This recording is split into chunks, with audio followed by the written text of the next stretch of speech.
Hi guys, welcome to lecture 3 of the digestive system. And if you remember from last time, we left in the we left off at the oral pharynx. Okay, the pharynx is the back of the oral cavity moving down to the trachea, and uh, and so that's where your esophagus begins, just where the epiglottis is and the pharynx ends.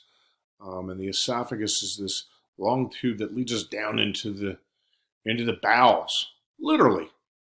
And if, in this photograph here, you can actually see the interior of the esophagus, but this is someone who has esophageal disease, very specifically esophageal varices. That's these big bulging veins. They look like the veins maybe you had seen on the side of somebody's legs.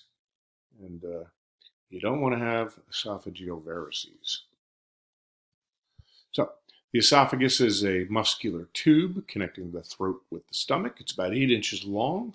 I remember we talked about how the perpendicular arrangements of the smooth muscle tissue and the tunica media allows for the process of peristalsis, right? Peristalsis is the movement in unidirectionally, that is in one direction, down the length of the GI tract. And you actually have a sphincter at the top of the esophagus, right there next to the epiglottis, and it's part of the swallow reflex, and it's actually under your volitional control. All right, so when you swallow, you are consciously closing off the esophagus, or you're consciously opening the esophagus there to let food pass down there and avoid the epiglottis. All right, and so if you've ever tried to chug beer, people will tell you, you got to open up the back of your throat, and of course, that's what they're talking about. And so you have that under volitional control. In fact, if you have a stroke, the one of the things you have to do is to retrain yourself to swallow effectively and avoid aspirating liquids or food down into the trachea, and you'll get help from an occupational therapist to do that.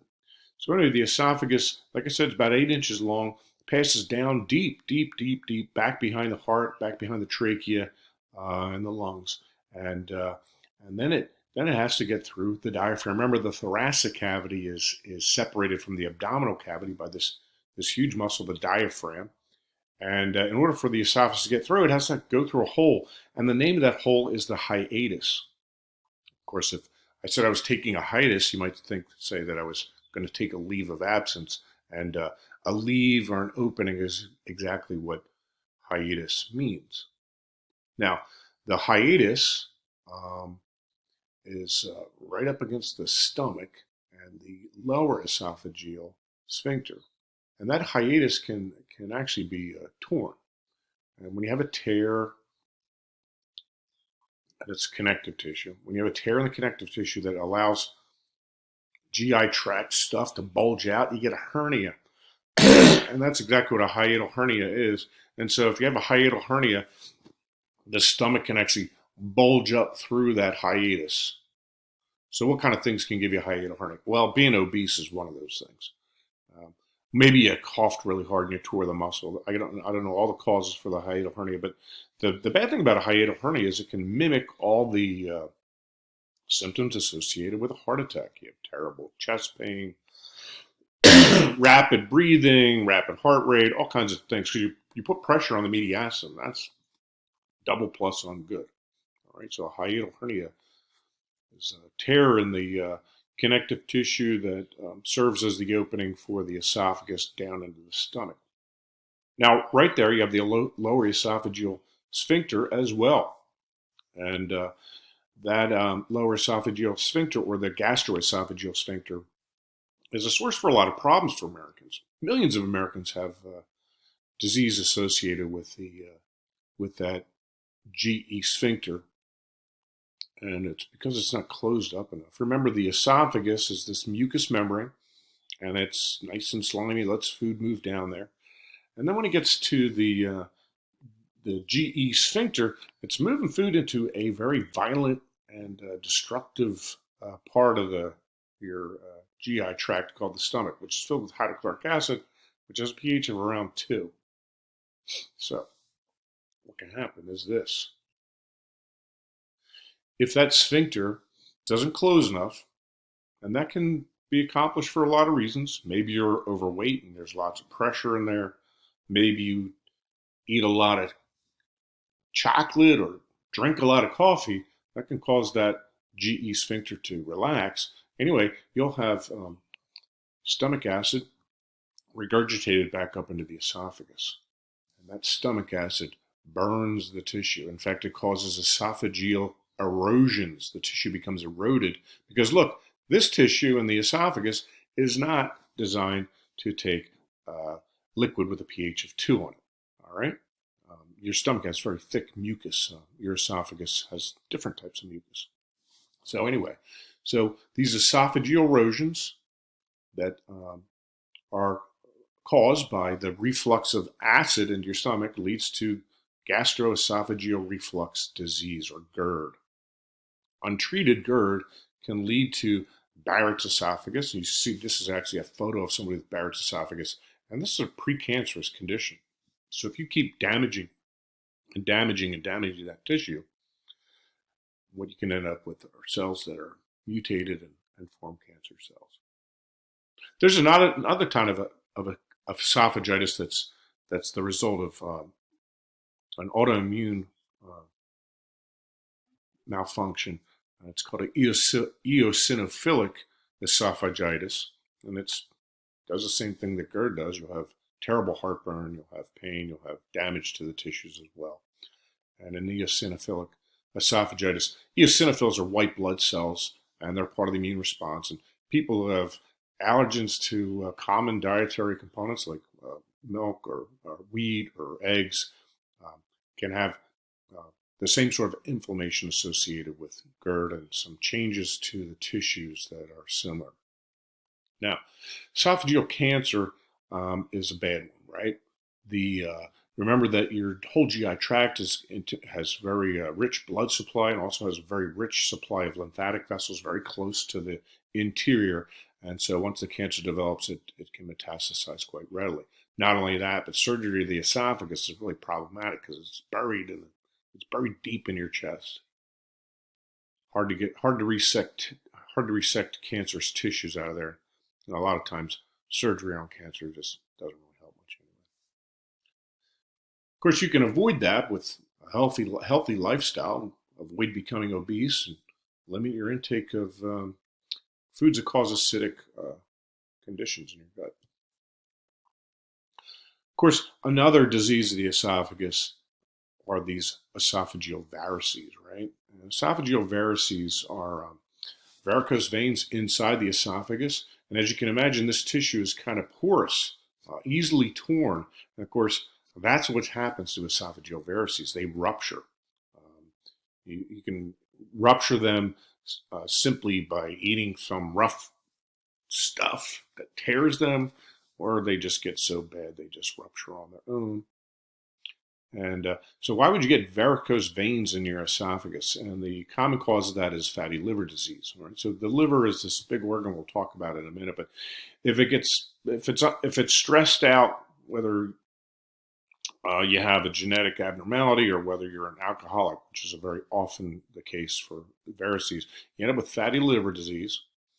And the liver is got the hepatic portal vein, which is attached to the vena cava. So what ends up as the liver becomes dysfunctional, venous blood pressure builds up in the portal vein. And so we say you have portal vein hypertension. And portal vein hypertension, high blood pressure in your portal vein, damages all those tissues in the upper GI or up and around the upper thoracic cavity, but specifically those blood vessels that are in the esophagus. And they bulge out, and of course, when they rupture, you have a real problem.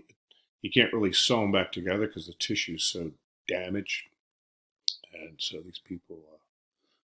A nurse friend of mine said that she used to work down in Baltimore's clinic. Said that was pretty much the worst thing that would happen in the emergency room. You'd have alcoholics who were profound alcoholics, end-stage alcoholics would be the toughest patients of all because they would just have terrible disease and terrible injuries, and they would just keep coming back. They would just last forever. But typically, the final stand was ruptured esophageal varices. You'd pump blood into the people, and they would just puke up their own blood, and it was a big mess, and they would just die. So, don't get esophageal varices. All right, so if we get down through the esophagus and the gastroesophageal sphincter, we get into the stomach. And the stomach is a fascinating organ. You can see that the interior of the stomach is covered with these gastric ridges or rugae, just like the rugae on the roof of your mouth, these ridges, and they help churn the food up. Remember that most of the GI tract has 2 layers of smooth muscle, but not the stomach. It has 3. 2 layers perpendicular and 1 at sort of an angle. And this allows for all kinds of gesticulations of the stomach, right? In the esophagus, you have that nice peristaltic movement, unidirectional, and in the stomach itself, with those 3 layers, the stomach can sort of jump all over the place. And that's, of course, what it does when you're hungry. You can hear it growling in there as it churns and grinds up air. That's what your stomach growling is. The stomach's divided into different regions. Up here you have the cardiac region because it's near the heart. This is the fundus or foot, the body, and you have a greater curvature of the body and the lesser curvature of the body. And then down here is a region called the pylorus, and it's right next to the next sphincter, which is called the pyloric sphincter. Now, the stomach has a very it's got this big tunica media with 3 layers of muscle. It also has a thick mucosal layer on the interior, and it makes a really thick mucus. And that's because it also makes acid. All right? So how does it make acid? Well, if you've ever had tripe, which is the lining of the stomach, I live out here in Kennett Square. We have a lot of people from Mexico and Central America, and tripe must be something that's common to that culture. Anyway, tripe is the lining of the stomach, and when you look at tripe, it looks like a fishnet because it's got a bunch of holes in it. And what the holes in tripe represent are the openings to the gastric pits, okay? So while I have those rugae, those gastric folds inside, the whole tissue is peppered with little holes.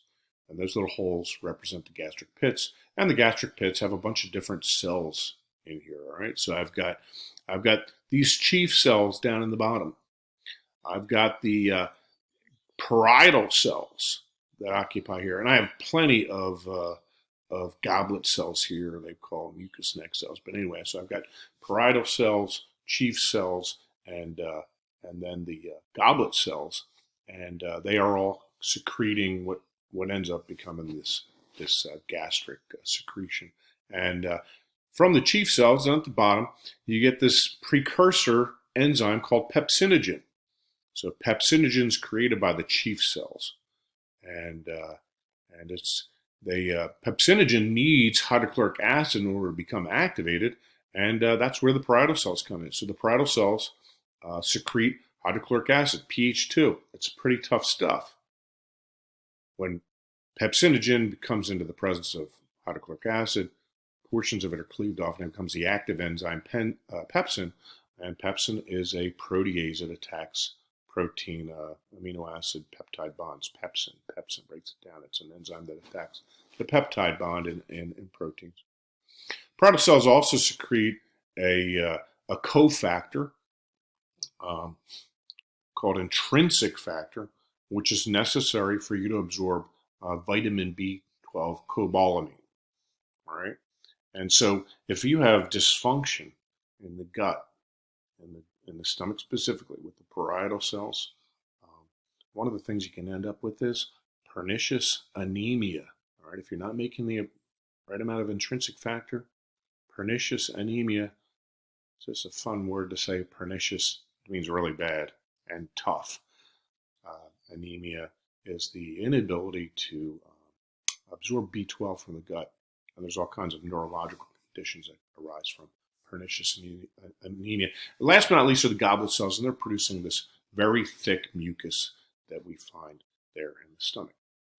And we'll stop there and I'll see you tomorrow.